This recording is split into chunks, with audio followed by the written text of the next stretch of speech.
Assalamualaikum warahmatullahi wabarakatuh. Perkenalkan, saya Bausun Bintang dari Prodi PPKN semester 5, ingin membahas tentang hierarki peraturan undang-undang di Indonesia, peran dan fungsi serta contoh yang tidak kontroversial dengan kehidupan saat ini. Susunan aturan hukum di Indonesia itu seperti piramida besar yang kokoh.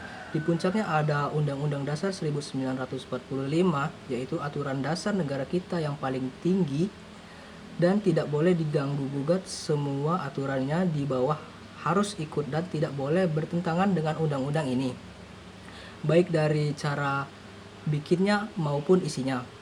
Aturan tentang susunan ini tertulis jelas di Undang-Undang Nomor 12 Tahun 2011 tentang cara membuat peraturan hukum, yang sudah dibuat 2 kali lewat Undang-Undang Nomor 15 Tahun 2009 dan Undang-Undang Nomor 13 Tahun 2022. Oke, di tingkat yang paling atas ada Undang-Undang Dasar 1945, yang dimana Undang-Undang Dasar 1945 itu seperti ibu dari semua aturan.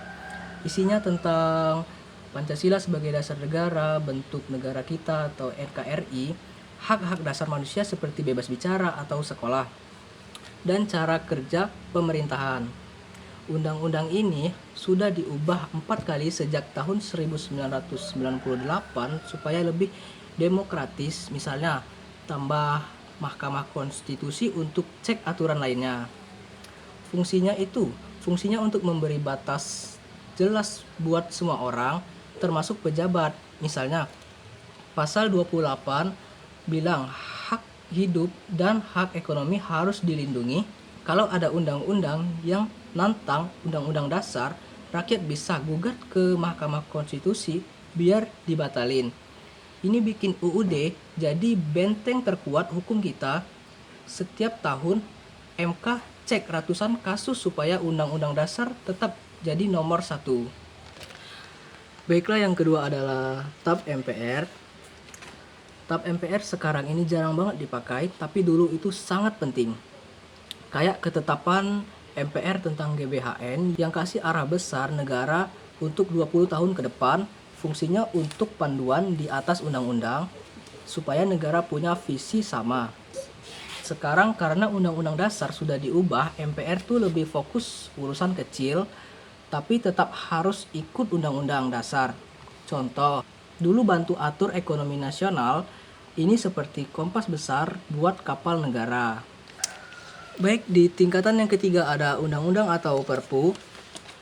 Undang-undang itu aturan pokok yang mengatur kehidupan sehari-hari, seperti undang-undang pidana, undang-undang kerja, dan undang-undang lingkungan.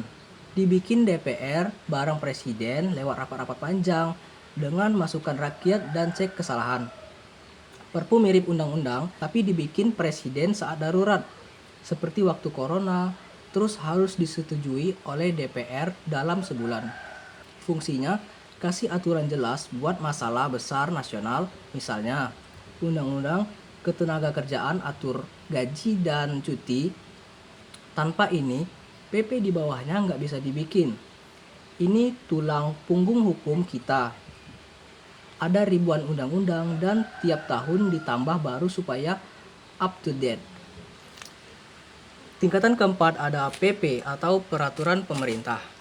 PP dibikin presiden atau saran menteri untuk jelasin undang-undang secara detail. Contoh PP pengupahan yang bilang berapa UMK di kota harus dibikin dalam 2 tahun setelah undang-undang keluar, supaya nggak mengangkrak. Fungsinya bikin undang-undang yang abstrak jadi praktis. Misalnya undang-undang bilang pendidikan, PP bilang standar sekolahannya gimana. Ini seperti resep masak yang kasih takaran tepat. Kalau nggak ada PP, undang-undang cuma omong kosong.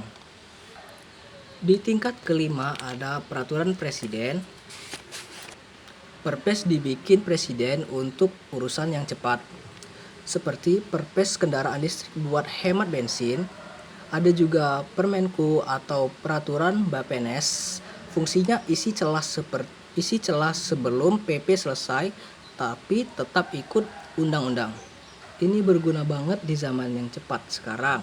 Seperti atur vaksin corona dulu, tapi nggak boleh bikin aturan baru yang nantang di atas. Dan yang di tingkat bawah ada Perda Provinsi dan Perda Kabupaten atau Kota.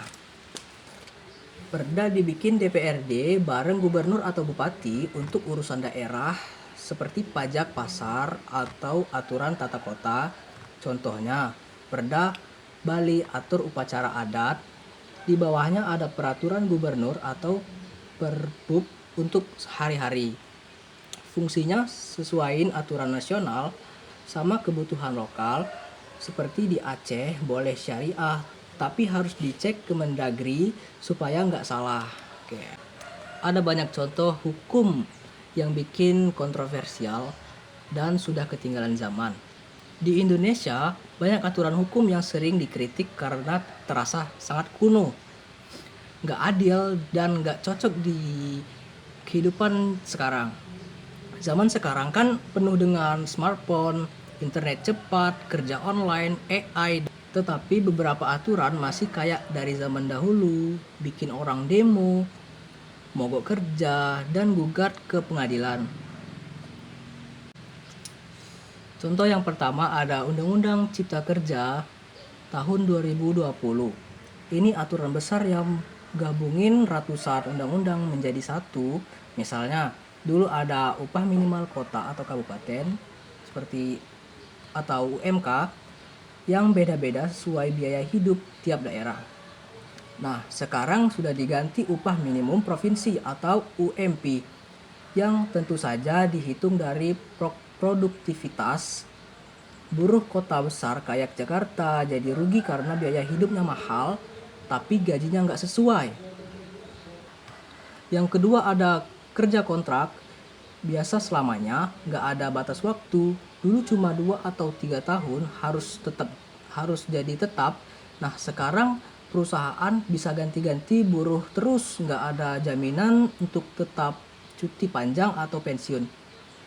Kenapa sih nggak cocok di zaman sekarang? Nah, di era sekarang itu kan sudah ada kerja remote seperti Zoom meeting dan gig economy seperti Gojek atau freelance online. Nah, buruh itu butuh perlindungan lebih, bukan diremehin.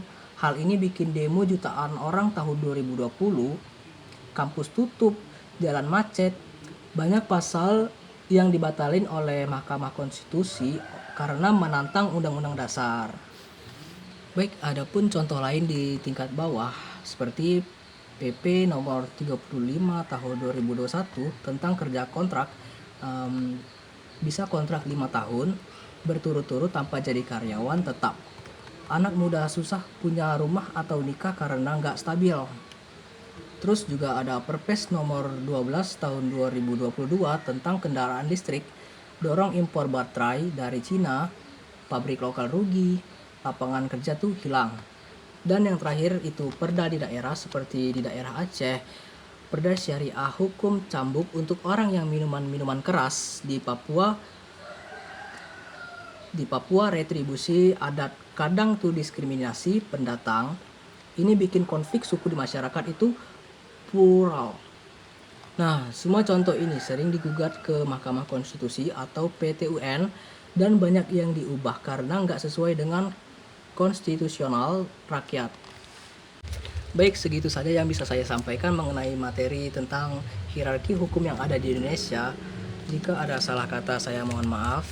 Pada Allah saya mohon ampun. Wabillahi taufiq wa hidayah. Wassalamualaikum warahmatullahi wabarakatuh.